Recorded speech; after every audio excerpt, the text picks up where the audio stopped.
I'm going to teach you guys how to create this scarf. So you start off with your scarf, wrap it around your head, and we're going to cross it over once.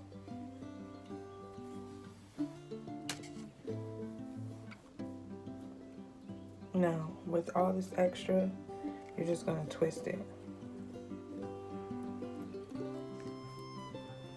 Twist it all the way down.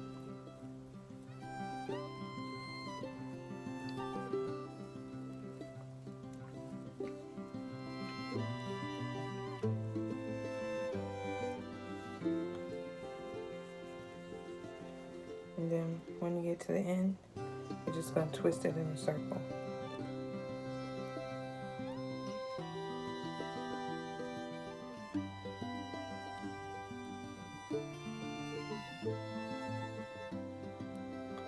And then just tuck the ends inside. And then boom, you're done. Simple, easy, and it looks nice.